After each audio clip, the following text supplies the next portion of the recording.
오늘 말씀은 레위기 23장 1절에서 3절 말씀입니다. 제가 한 번 더 봉독해 드리겠습니다. 여호와께서 모세에게 말씀하여 이르시되 이스라엘 자손에게 말하여 이르라. 이것이 나의 절기들이니 너희가 성회로 공포할 여호와의 절기들이니라. 엿새 동안은 일할 것이요 일곱째 날은 쉴 안식일이니 성회의 날이라. 너희는 아무 일도 하지 말라. 이는 너희가 거주하는 각처에서 지킬 여호와의 안식일이니라. 아멘. 오늘 제목을 따라해 보겠습니다. 시간의 주인이신 하나님. 시간의 주인이신 하나님. 아멘. 믿으십니까? 아멘. 시간이 주님의 것이라는 것을 믿으십니까? 아멘. 성도 여러분, 한 주간 어떻게 지내셨습니까? 한번 월요일부터 토요일까지 쭉 생각해 보세요.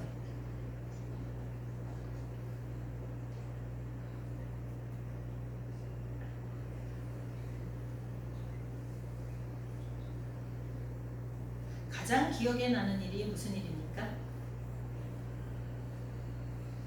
저는 이번 주에는 생각이 나네요. 가장 기억에 나는 일.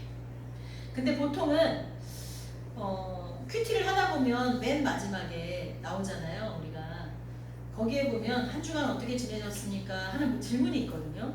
근데 저는 그 질문을 이렇게 보게 되면 머리가 하얘져요.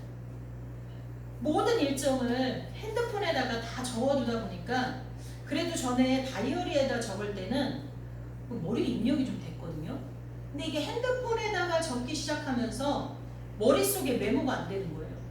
한 주간 어떻게 지내셨습니까? 하는데 생각이 안 나는 거예요. 한 주 동안 어떻게 지냈는지. 그래서 핸드폰을 찾아가지고 막 확인을 해보면 이제 그때서야 생각이 나는데 생각이 안 나는 거예요. 그 예전에 일반 전화기를 쓸 때는 보통 이렇게 친한 사람들 전화번호를 많이 외우지 않습니까? 여러분 지금 전화번호 외우고 있는 게 몇 개나 되십니까? 우리 성원이 몇 개 돼요? 응? 4개 정도. 4개 정도. 보통 가족 것만 외우죠. 근데 어떤 때는 그 가족께 생각이 안 나요. 그리고 이게 이제 핸드폰이 나오기 시작하면서 외울 수 있는 전화번호가 점점 줄더니 스마트폰을 사용하면서부터는 외우는 게 없어요. 단축번호만 누르시는 분들도 있어요. 그리고요, 자기 것도 까먹을 때가 있어. 자기 것도. 이게 큰일이에요. 이게 자꾸 문명이 발달할수록 이게 편리해지기는 하는데 이 뇌가 자꾸만 무뎌지는 것 같은 생각이 듭니다. 내비게이션이 나오기 전까지는 길을 꽤 많이 알았거든요. 근데 내비게이션이 나오고 나니까 모르겠어요. 길을 자꾸 잊어버려요. 기술이 급속하게 발달하고 하루에도 수없이 많은 정보들이 쏟아지고 이동은 점점 빨라지고 이런 사회적 환경 속에서 사람들은 정신없이 바쁘게 움직이면서 살고 있습니다. 그런데 정작 우리가 무엇을 위해서 이렇게 바쁘게 살고 있는 것일까요? 여러분 안 바쁘신 분 있으십니까? 난 이 하루가 너무 길어. 한 달은 더 길어. 야, 1년이 왜 이렇게 안 가는 거야? 이러시는 분 계십니까? 너무 빨리 가는 것 같아. 벌써 지금 언제예요? 8월이에요. 2022년이 된 지 얼마 안 된 것 같은데 송구영신 예배 드린 게 엊그제 같은데 벌써 8월이에요. 이렇게 빠르게 지나가는 시간들 속에서 정작 내가 무엇을 위해서 이렇게 바쁘게 살고 있는지 그걸 모를 때가 있습니다. 세월이 지나서 나이가 들고 병이 들어서 육신이 약해지면 사람들은 그때서야 나는 무엇을 위해서 이렇게 바쁘게 살았을까 생각을 하게 된다는 거예요. 사람들은 이렇게 어리석은 삶을 살고 있습니다. 왜 그럴까요? 왜 그럴까요? 여러분은 지금 어떤 삶을 살고 계십니까? 오늘 본문의 내용을 보면 하나님께서는 출애굽한 이스라엘 백성들에게 율법을 주시면서 다른 이방 민족과는 다른 구별된 삶을 살기를 원하고 계십니다. 그러면서 오늘 본문에서는 여호와의 절기들을 철저히 기억하여 지키게 하심을 볼 수 있습니다. 이제 이 23장 뒤쪽으로 계속 읽어나가면 하나님께서 하나하나 절기들을 어떻게 지켜야 될지에 대해서 말씀해 주고 계십니다. 이번 주에는 레위기를 한번 묵상해 보세요. 레위기 어렵지만 읽기 잘 읽어나가지지 않지만 굉장히 중요한 거예요. 먼저 이 생각을 하시면서 읽으시면 돼요. 레위기는 하나님이 이스라엘 백성들이 다른 이방 민족과 구별된 하나님 나라 백성으로 살려면 어떻게 해야 되는지를 알려준 책이다. 이렇게 생각하시면 돼요.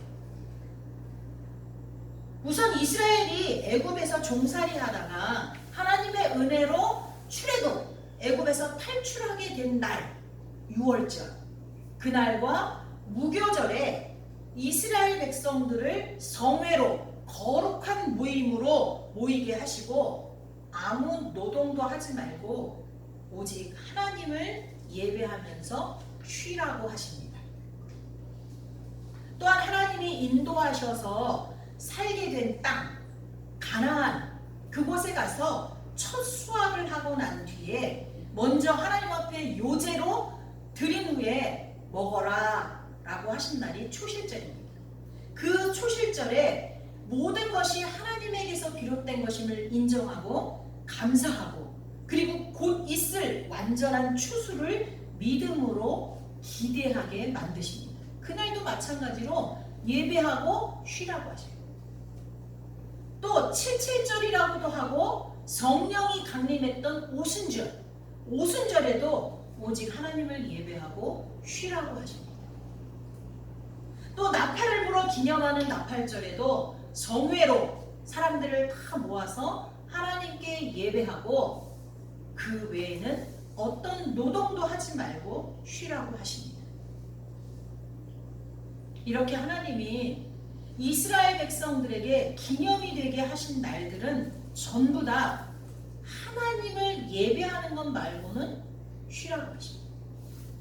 우리 이재훈 집사님도 주일날 일이 많으신데 오후에 웬만하면 차츰차츰 조정을 하셔서 주일날은 주님 안에서 안식하고 또 주님이 기뻐하시는 일들을 할 수 있도록 조정을 좀 해가셔야 될 것 같습니다. 이것은 왜 하나님이 이렇게 하셨냐면 하나님께서 이스라엘 백성들로 하여금 모든 순간순간의 시간의 주인이 하나님이심을 알게 하기 위해서입니다. 먼저 시간의 주인이 하나님이시라는 걸 알게 하기 위해서예요. 그 다음은 당신의 백성들이 일할 때는 일하고 쉴 때는 확실하게 쉴 수 있도록 하심으로 우리의 영과 육이 강건하도록 우리를 위해서 그렇게 하셨다는 것입니다.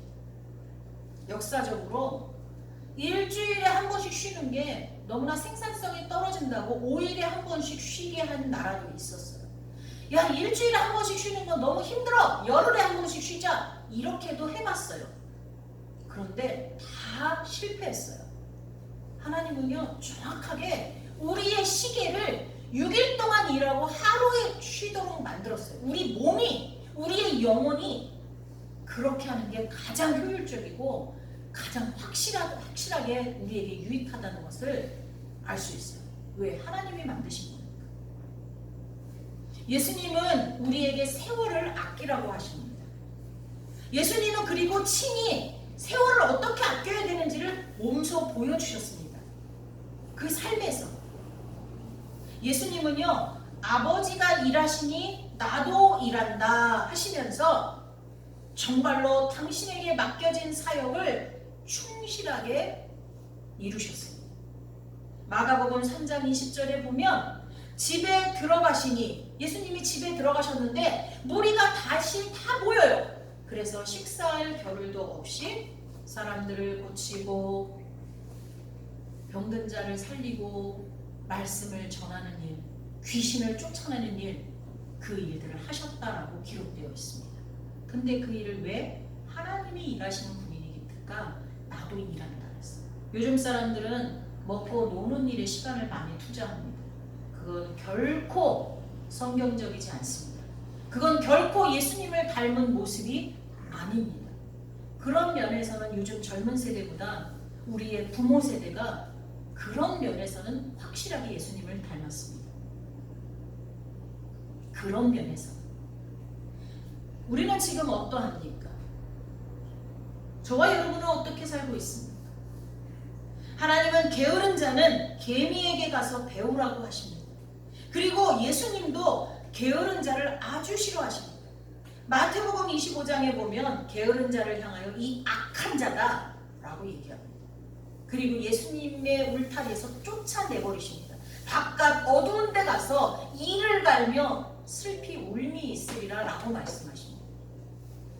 게으른 자의 모습은 오늘 우리가 낭송한 교동문에서도 잘 알 수 있습니다.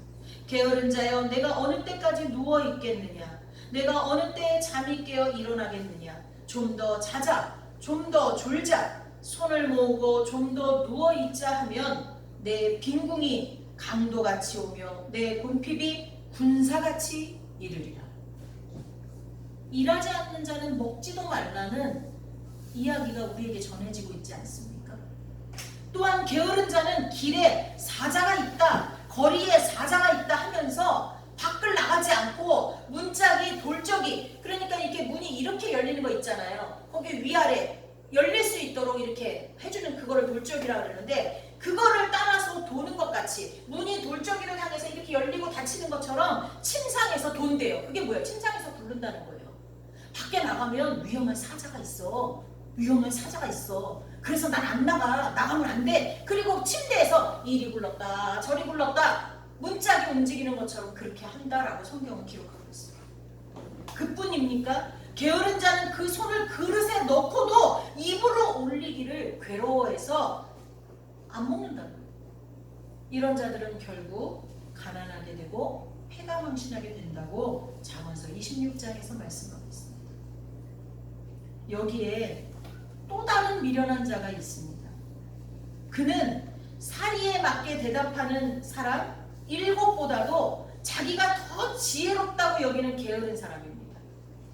그러니까 어떤 이치에 맞게 딱딱 대답하는 7명의 사람보다도 자기가 더 지혜롭다고 생각하는 사람이 게으른 사람이에요. 근데 그 게으른 사람보다 더 미련한 사람이에요. 어떤 사람이냐면 부지런하고 열심히 있게 살기는 하는데 그 길과 방향이 잘못된 사람입니다. 여러분, 아무것도 안 하고 아무 일도 안 하고 침대에서 이리 굴르고 저리 굴르고 하는 사람만 게으른 사람이 아니에요. 그 사람만 미련한 사람이 아니에요. 죽어라고 열심히 일하는데 목적과 방향이 잘못된 사람도 미련한 사람이에요. 보통 사람들은 인생을 마라톤에 비유합니다. 그래서 말인데, 우리가 42.195라는 마라톤 인생을 달리기 위해서 출발선에 서 있다고 가정해 보겠습니다. 정신을 집중하고 그동안 갈고 닦은 실력을 유감없이 발휘하기 위해서 다짐에 다짐을 하고 두근두근하는 마음으로 준비 자세를 취하고 있습니다. 탕! 총소리가 울립니다. 있는 힘을 다해서 달리기 시작합니다. 달리고 또 달립니다. 죽을 것 같은 고비도 있고요. 또 지쳐서 쓰러질 것 같은 정말 절망스러운 순간도 있습니다. 그러나 참고 또 참아서 결국 42.195km를 완주했습니다. 그런데 사람들이 없습니다. 나를 반겨주는 사람이 한 사람도 없습니다. 내가 분명히 꼴찌는 아닌데 뭔가 잘못됐습니다. 그렇습니다. 그는 반대 방향으로 뛴 것입니다. 또 누군가는 정해진 길로 가지 않고 자신이 편한 길을 택해서 갔습니다. 이들은 아무리 42.195km를 달렸다고 해도 결코 인정받지 못합니다. 오히려 웃음거리만 됩니다. 그것과 같습니다. 인생을 살아갈 때는 꼬린 지점을 정확히 향해서 달려가야 합니다. 저와 여러분, 인생의 꼬린 지점이 꼬린 지점이 어딜까요? 여러분은 어디를 향해서 달려가고 계십니까? 우리의 꼬린 지점은 어디입니까? 거기는 바로 마지막 심판주로 오실 예수님 앞입니다. 예수님을 자기 인생의 주인으로, 구원자로, 그리스도로, 메시아로, 모든 시간의 주인으로 영접한 자는 영생의 부활로, 그러나 반대로 그렇지 않은 사람은 심판을 받고 영원한 지옥에 가게 되는 것이 우리 인생의 마지막 꼬린 지점입니다. 여러분 믿으십니까? 아멘. 무슨 말씀을 드리고자 하느냐면, 아무리 열심히 살고 많은 업적을 남긴다고 해도 그것이 하나님과 상관없으면 아무 소용이 없다는 것입니다. 자신이 좀 잘 먹고 잘 입고 좋은 집에서 편안하게 살고 내 자녀들에게 많은 것을 경험하도록 많은 것을 물려주고 또 대단한 직장에서 이름을 남길 만한 큰 업적을 남기느라 수많은 시간을 투자한 사람이 있다고 합시다. 그 사람은 이 땅에서 분명히 성공했다는 소리를 들으면서 잘 살 것입니다. 다른 사람의 부러움을 살 것입니다. 그 사람이 말 한마디 할 때 권위가 생길 것입니다. 그러나 시간의 주인 되시는 하나님께서는 나의 시간을 도둑질해서 자기 배만 불린 악하고 게으른 종아, 이렇게 말씀하신 것입니다. 여러분, 하나님은 시간의 주인이십니다. 저와 여러분이 쓰고 있는 시간이 내 것이 아니라는 겁니다. 우리에게서 그 시간을 언제 걷어가실지 모릅니다. 우리는 나태하고 게으름으로 하나님의 시간을 도둑질해서는 안 됩니다. 낭비해서는 안 돼요. 그뿐만이 아니라 시간이 마치 내 거인 것처럼 자신의 만족을 위한 일에만 시간을 사용해서도 안 돼요. 그럼 어느 순간 하나님이 손을 뻗어서 내 것을 도둑질해간 그 시간을 내가 다시 가져가겠다. 내 것을 낭비하고 있는 그 시간을 이제 내가 그만 너에게 주겠다 하고 뺏어가실 거예요. 하나님은 세월을 아끼라고 말씀하십니다. 그러면서 지금은 때가 악하다라고 얘기하세요. 사단은 자꾸만 오늘 내가 해야 할 일을 내일 하게 만듭니다. 오늘 나에게 하나님이 주신 시간을 자꾸 사단이 가로채가요. 뺏어가요. 여러분은 사단에게 자신의 시간을 뺏긴 적이 있습니까? 멍청하게 TV 앞에 앉아서 하나님이 내게 주신 시간을 뺏기고 충분한 잠을 잤음에도 계속 침대에서 문짝이 돌적이를 따라 굴르듯이 계속 침대에 누워서 둥글면서 하나님이 내게 주신 시간을 사단에게 빼앗기고, 뭔가 열심히는 하는데 하나님이 기뻐하시는 쪽으로 하는 것이 아니라 내 만족과 내가 소유하고 싶은 것들을 소유하기 위해서 막 시간을 쓰는 바람에 하나님의 시간을 도둑질하고, 그래서 하나님은 지금은 때가 악하다고 해요. 모든 사람이 바쁘대요. 하나님과 상관없이 사니까 바쁜 거예요. 모든 사람이 놀고 즐기는 데만 자기 시간을 써요. 하나님의 시간을 도둑질하는 거예요. 하나님께서 우리 각자에게 맡긴 사명이 있습니다. 오늘 여러분 생각하십시오. 나에게 주신 사명은 뭘까?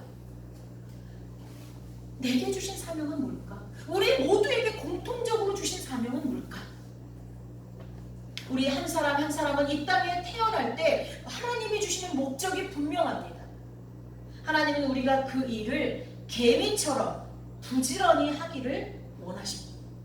2달란트, 5달란트 받은 자들처럼 열심히 일해서 이익을 남기기를 원하십니다.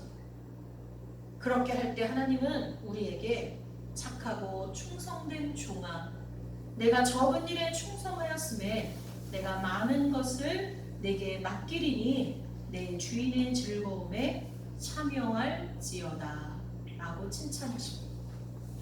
그동안 우리의 삶에서 하나님의 시간을 도둑질하거나 낭비했던 일이 있다면 지금 이 시간 회개하고 새로운 삶의 방식으로 살기를 결단하고 실천해야 할 것입니다.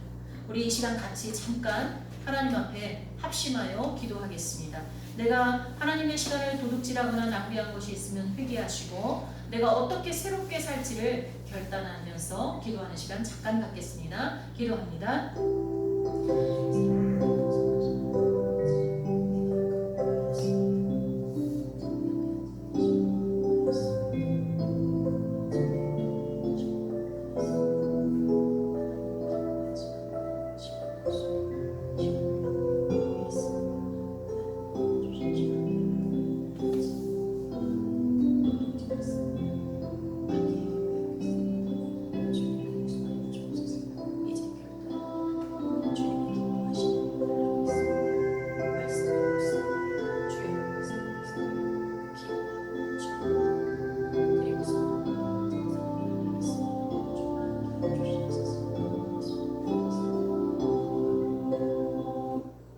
하나님, 우리가 시간의 주인이 하나님이심을 믿고 하나님이 우리에게 잠시 맡긴 시간을 내 것이냐 마구 낭비하고 게으르게 살며 심지어 하나님의 시간을 도둑질해서 나의 즐거움과 맞바꾸며 살았던 것을 용서하여 주옵소서.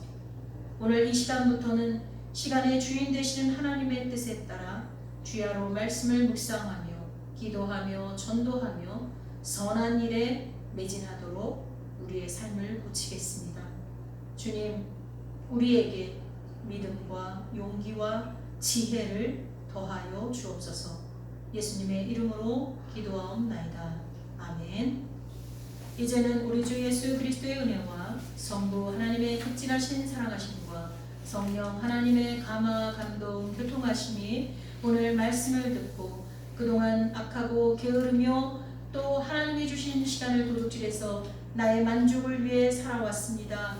회개하며 하나님 앞에 나아간 성도들 머리 위에와 또 그들의 가정과 일터 위에 이 나라 이 민족 위에 홍수로 이재민과 수재민이 된 불쌍한 영혼들 위에 전쟁 가운데 두려움과 공포와 절망 가운데 떨고 있는 사람들 머리 위에 그리고 경제적 불황으로 또 질병으로 고통스러워하는 이 모든 나라와 민족 위에 영원히 함께 하시기를 간절히 축원하옵나이다.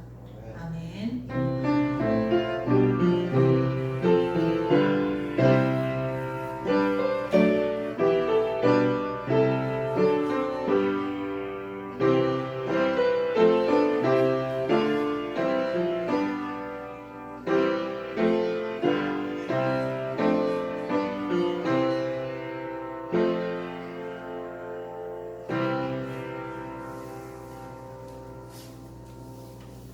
하나님께 영광의 박수 올리겠습니다.